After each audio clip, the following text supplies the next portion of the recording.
Pour la poursuite du discours du budget, je cède maintenant la parole à M. le député de Saint-Jean. Saint-Jean. Je sais pas pourquoi. M. le député de Saint-Jean. Allez. Merci, M. le Président. Je voulais intervenir aujourd'hui sur le budget, notamment pour les dossiers que j'ai l'occasion de défendre au sein de l'opposition officielle, notamment les dossiers d'emploi, de solidarité sociale et de lutte à la pauvreté. Parce que quand on parle de pauvreté, inévitablement, ça a un lien avec le budget. Et la pauvreté représente des coûts pour un gouvernement, mais aussi il pourrait y avoir des investissements dans un budget pour faire en sorte qu'il y ait moins de pauvreté. D'ailleurs, il y a un petit fascicule qui a été fait en parallèle du budget, donc que le ministre nous a déposé la semaine dernière et qui présente, au fond, le portrait de la pauvreté au Québec, mais d'une façon qui a un choix éditorial, bien entendu, dans la façon de présenter le portrait. Pendant ce temps-là, on a des gens qui travaillent fort, qui travaillent sur le terrain, qui rencontrent des gens qui vivent la pauvreté, qui subissent la pauvreté, des gens comme le collectif pour un Québec sans pauvreté, qui déclare que le budget d'aujourd'hui, en parlant du budget du gouvernement de la semaine dernière, ne contient aucune nouvelle taxe, aucun nouvel impôt pour les citoyens québécois. Ceci dit, c'est ce qu'il ne dit pas, c'est que ces mesures régressives et toutes les annonces qui ont été faites dans le dernier budget, sont encore appliquées. Nous, notre formation politique, le Parti québécois, on s'est engagé à abolir la taxe santé. On a demandé au gouvernement de prendre cet appel et d'abolir cette taxe qui est régressive et qui est injuste pour l'ensemble des Québécois et qui touche les gens qui vivent de pauvreté. Pas qui vivent, mais qui subissent la pauvreté. Donc, ça, c'est une mesure concrète qui aurait pu être appliquée par le gouvernement, surtout qu'on a proposé aussi comment reprendre le 950 millions. Mais aussi, les gens du collectif ajoutent, M. Couture, en fait, sur les plans de la pauvreté et des inégalités, les trois budgets du ministre des Finances se résument facilement: maintenir le plus de pauvres en situation de pauvreté, appauvrir davantage une partie importante de la classe moyenne et libérer les ambitions des plus riches. En privilégiant la taxation et la tarification à l'imposition progressive, le ministre est en train de corrompre tout pacte social et fiscal, le lien des citoyennes et des citoyens entre eux et avec l'État.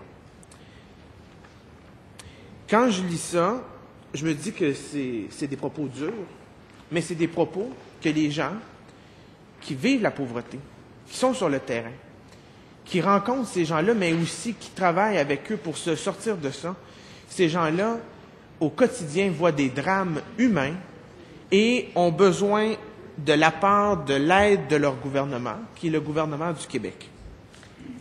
Au même titre où on dit dans le budget que quasiment tout va bien, que tout est rose et qu'il y a de moins en moins de pauvres au Québec, en même temps, on voit qu'il y a de plus en plus de gens qui vont dans les banques alimentaires, dans les comptoirs familiaux, avoir besoin d'aide pour le logement. Quand on voit que l'écart entre les riches et les pauvres s'accentue encore au Québec, quand on voit qu'il y a de plus en plus d'itinérants, de femmes itinérantes, qui ont des difficultés à Montréal, à Québec, ailleurs dans les villes du Québec, on voit qu'il y a vraiment un problème en matière de pauvreté et il faut poser des gestes concrets, des actions concrètes.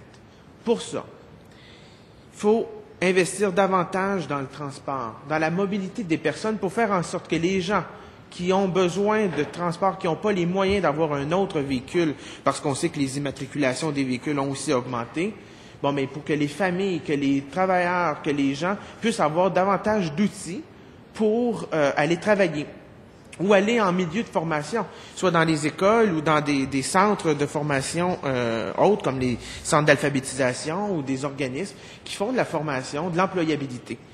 Il faut faire en sorte qu'on investisse davantage dans la lutte contre l'analphabétisme au Québec, quand on sait qu'il y a 800 000 Québécois qui ont des difficultés à lire, à écrire. C'est un problème. C'est des gens qu'on met de côté en ce moment au Québec qui pourraient contribuer par les taxes, par les impôts davantage aux revenus du gouvernement qui pourraient par la suite être répartis. Faire en sorte qu'on investisse davantage dans l'éducation des adultes. C'est pas normal au Québec qu'on a un taux de décrochage aussi élevé que nous avons actuellement, mais qu'à côté de ça, on a des gens qui ont décroché par le passé et qui veulent raccrocher maintenant, donc passant par l'éducation des adultes, et qui sont mis sur une liste d'attente. Chez moi, à Saint-Jean, le Centre La Relance, une liste d'attente. Donc, on essaie de trouver des solutions pour faire en sorte que les jeunes, là, ou les moins jeunes, les adultes, qui décident de raccrocher puis qui ont besoin de leur secondaire 5 pour se trouver un emploi de qualité, mais ces gens-là sont mis sur une liste d'attente, puis ça peut prendre plusieurs mois ou un an avant qu'ils puissent commencer à débuter. Mais tout le courage que ces gens-là ont de décider de retourner aux études, puis de se faire dire « on va vous mettre sur une liste d'attente », c'est un second ou un troisième échec pour eux sur le niveau scolaire et ça pose un problème. Il faut parler davantage de logements sociaux, de logements abordables, faire en sorte que nos familles puissent avoir des logements. Parce que souvent, c'est des logements des 3,5, des 4,5, mais on a des familles, on a de plus en plus d'enfants au Québec, donc ça prend des logements pour les familles aussi. Ça prend plus de place en centre de la petite enfance. Il faut travailler sur l'alimentation.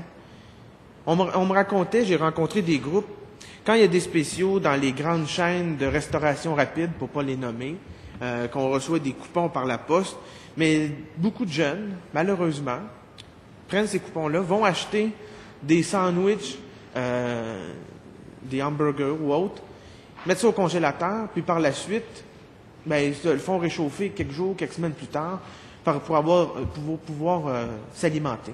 C'est pas normal. Ça prend davantage de cuisine collective pour donner de la formation alimentaire, pour donner comment on fait à manger, comment on peut se mettre ensemble pour faire en sorte que nos travailleurs, que nos familles, notre classe moyenne, mais aussi nos gens qui sont un peu plus démunis, qui n'ont peut-être pas tous les outils nécessaires, se mettent en commun des achats regroupés alimentaires pour sauver de l'argent, mais aussi pour se donner des trucs, puis partager des connaissances. Des jardins communautaires aussi, Monsieur le Président, il faut travailler en ce sens-là.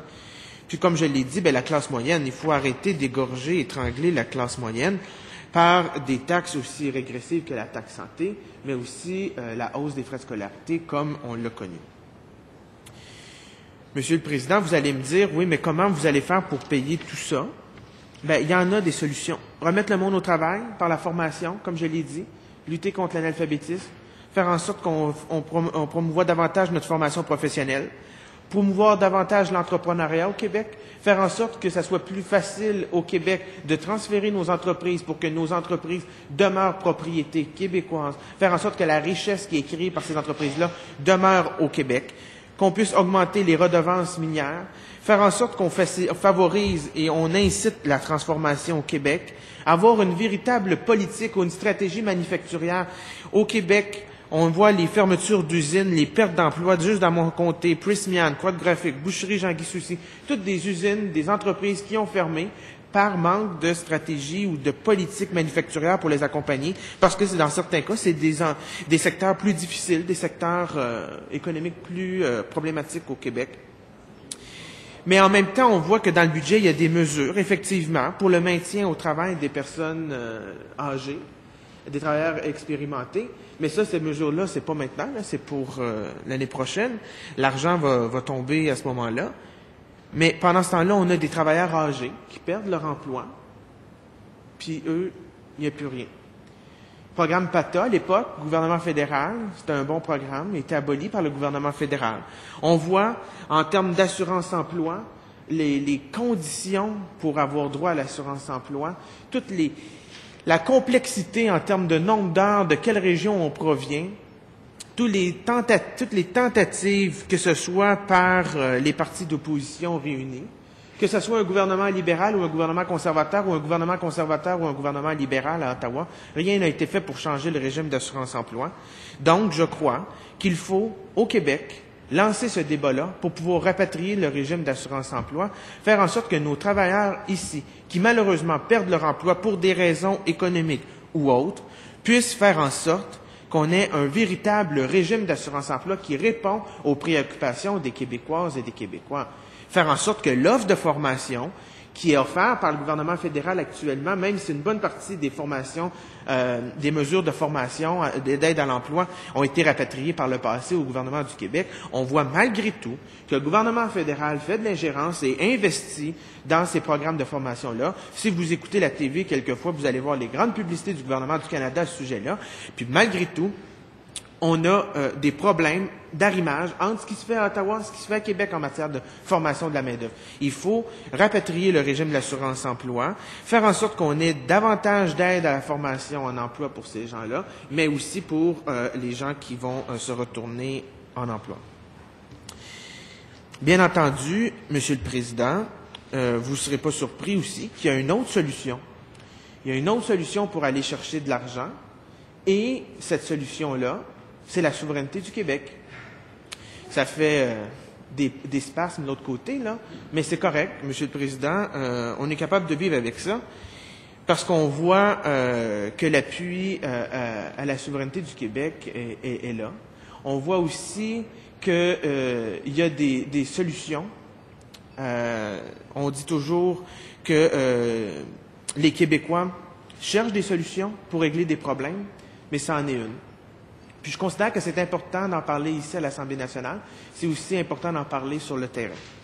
Pourquoi faire la souveraineté du Québec, puis je vous parle de ça dans le budget, bien c'est parce que si on élimine tous les dédoublements qu'on a entre le gouvernement du Canada et le gouvernement du Québec, c'est de l'argent qu'on peut investir pour notre monde, s'occuper de notre monde, mais aussi faire en sorte qu'on va s'affirmer comme peuple, comme nation.